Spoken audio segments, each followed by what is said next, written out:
What's up, Infected? It's Wolf at the Quarantine. And now I have Kyle Hebert with me.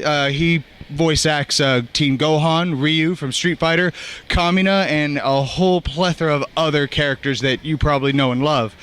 So I wanted to first thank you for doing this interview. My first question is, what do you think about how Teen Gohan went from being this awesome, for lack of a better word, awesome hard-ass from when he was younger, training with Piccolo and whatnot, to not being quite as much of a hard-ass when he turned into a teen? What do you think about that?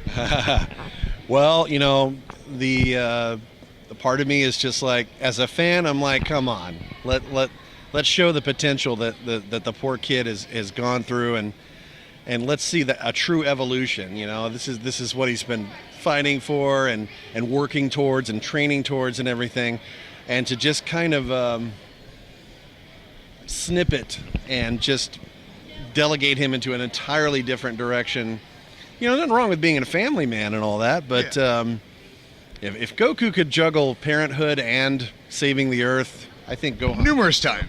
Numerous times.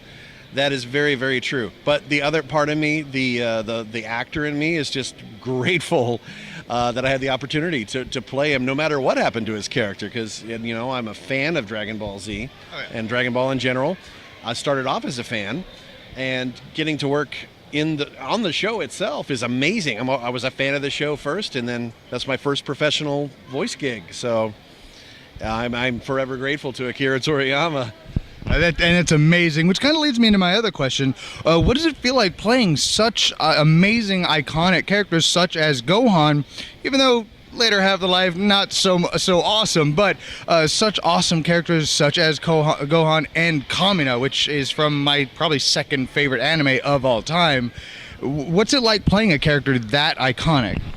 I knew the pressure was on because the show was about a year old by the time we got around to, I guess, getting the rights and doing the dub. And then it was an accelerated production schedule because Sci-Fi worked a deal out to air the dub. So we were recording at a much faster rate than normal.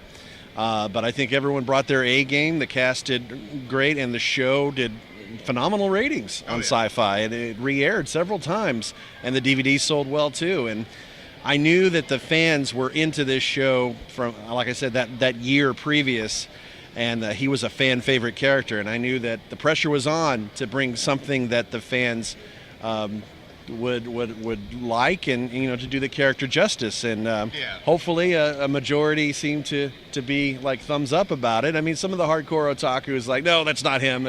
I totally respect that, but you know, the people who saw it in English first generally gave some pretty positive reviews to the whole cast, so I'm very thankful for that. There's a lot of people, it's not the Japanese dub, I don't care. Those people, whatever.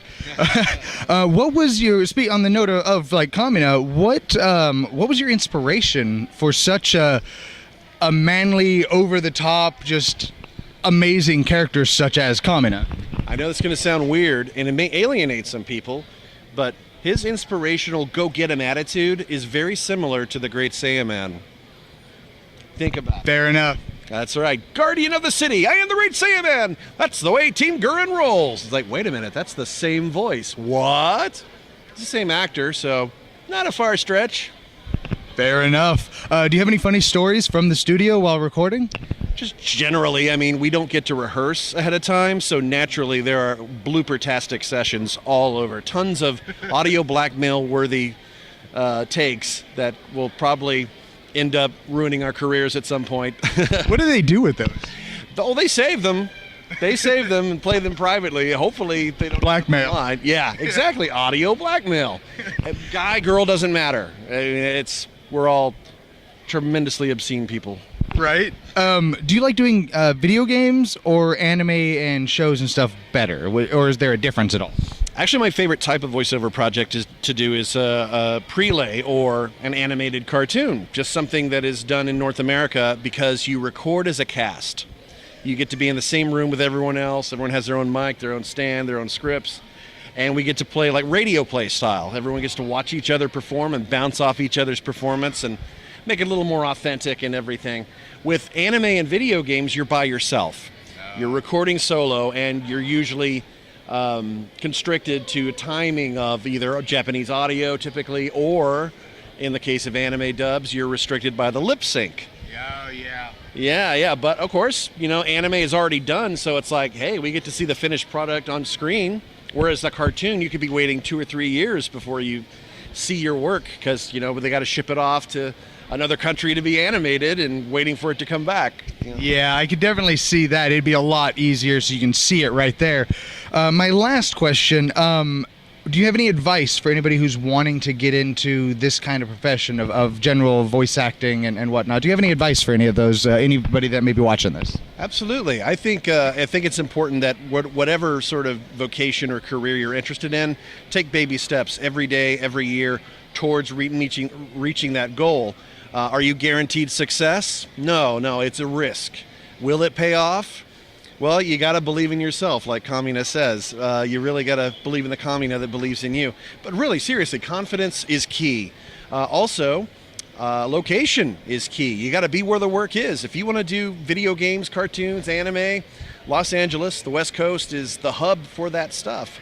The most opportunity with commercials and everything. And keep an open mind, because character stuff, it's the most fun, but it's not the only type. Commercials are actually more lucrative and more plentiful. They may not be the most fun to do, but if you get a national spot airing on TV, a big ad campaign, you'll make residuals to, For a while. Yeah. Your bills will be covered for a while. It's a fantastic feeling, but you have to really work towards that. It's not going to happen overnight. You have to train, become the best actor you can, and then think about working on a demo.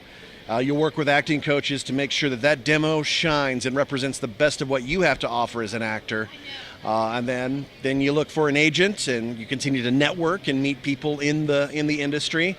And eventually you'll get on someone's radar where you'll have a chance to actually audition. Now, once you audition, you can't be too married to that, because chances are they're not going to hire you. But be grateful for that chance to audition, because there's so many that don't even get to try out. Yeah, because you're competing with thousands of others usually, or hundreds of others. Hundreds or thousands, depending on the project. And I think getting on someone's audition list is worth its weight in gold, honestly, more so than getting cast, because if they like what you do, they'll continue to call you in on future projects, whether you get cast or not. Or they'll say, hey, that was a good audition. It wasn't quite what I had in mind for that character, but let's bring him in anyway. It's like, hey, everyone wins. I was very fortunate enough to get cast on multiple video games and shows that I didn't even audition for, because I've worked with them so many times, and then they liked what I did on the audition, but they didn't think it quite fit for a main role. I still got to come in for some bit part stuff. So stay focused, stay passionate, have a thick skin, get used to being told no more often than yes. You have to believe deep down in your soul that this is what you're meant to do. Keep an open mind and go for it. It's better to try, and maybe it doesn't work out, rather than wondering what if. Well, thank you very much. Hey there, it's Kyle Hebert, the voice of Kamina from Gurren Lagann. Pierce the heavens with your drill, and remember to subscribe to The Quarantine.